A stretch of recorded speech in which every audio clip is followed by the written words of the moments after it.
Bonjour à tous, c'est encore Meryl. La dernière fois, on a parlé des modules qui constituent le TCF Canada et aujourd'hui, on va voir les modules en détail. Et donc, on va commencer par compréhension orale qui est le premier module. Alors, compréhension orale fait partie de ce qu'on appelle les épreuves collectives et c'est principalement l'épreuve avec laquelle vous allez commencer pour certains. Sinon, d'autres commencent avec l'épreuve individuelle qui n'est rien d'autre que l'expression orale.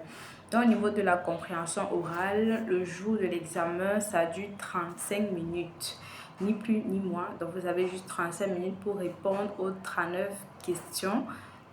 Et donc, chaque question est sous forme de QCM. Vous avez 4 propositions au choix et vous devez choisir la bonne réponse. Alors, dans cette épreuve-là, tu dois écouter des audios. Donc, il y a 39 questions, 39 audios. Dans certaines séries de compréhension orale, les 5-10 premières questions sont des images que vous devez interpréter. Mais la plupart des cas, ce sont des audios. Et l'audio, vous ne l'écoutez qu'une seule fois. Donc, effectivement, l'audio ne s'écoute qu'une seule fois. C'est pourquoi, au niveau de cette épreuve, il faut absolument être concentré, être présent pour ne pas avoir une perte d'inattention parce que c'est capital d'être concentré vu que l'audio, c'est juste une seule écoute. Le conseil que je pourrais donner au niveau de compréhension orale, c'est de lire tout l'audio, c'est-à-dire laisser l'audio jusqu'à la fin. Ne jamais choisir la réponse sur la base d'une moitié de l'audio. Donc, toujours écouter l'audio en entier avant de se décider sur la bonne réponse. Vu que l'écoute, c'est une seule fois et que ça va directement à la prochaine suivant dès que le temps de l'audio est écoulé, ce qui est préférable, c'est dès lors que vous êtes sur une question, vous choisissez déjà une proposition. Et quand vous finissez de lire l'audio, vous venez rectifier si ce que vous avez choisi en amont n'était pas la réponse juste. Là, vous changez simplement. Parce que si jamais vous laissez l'audio tout du long, vous l'écoutez et que vous revenez derrière, choisir la bonne réponse, si le temps accordé à cette question est terminé, ça va directement aller à la prochaine question et vous ne pourrez plus revenir en arrière pour répondre.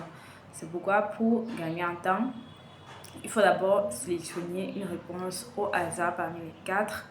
Là, vous êtes déjà sûr d'avoir une chance sur 4 d'avoir la bonne réponse. Ensuite, maintenant, vous devez écouter l'audio entièrement. Et après avoir écouté l'audio entièrement, là, vous pouvez maintenant décider de quelle proposition est la bonne réponse. Donc, si avant, vous avez choisi A, et après avoir écouté l'audio, vous voyez clairement que c'est la réponse A. Vous laissez la réponse A et vous avancez. Par contre, si vous finissez d'écouter l'audio et vous voyez que la réponse, n'est pas la A que vous aviez coché au départ, mais plutôt la réponse B, vous cochez simplement la réponse B et vous avancez.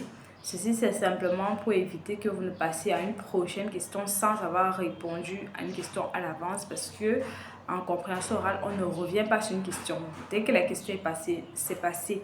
Vous ne pouvez plus revenir et on écoute l'audio bien sûr qu'une seule fois. Donc quand tu écoutes l'audio, tu ne peux plus revenir en arrière. Une seule tentative, une seule écoute, une seule bonne réponse.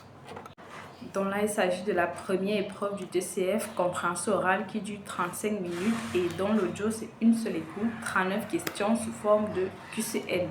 Alors, si tu veux d'autres conseils, abonne-toi pour la suite parce que là, c'était la première épreuve et donc je vais faire les autres épreuves et on verra le détail de chaque épreuve et après, on va avoir d'autres astuces pour pouvoir réussir le TCF Canada.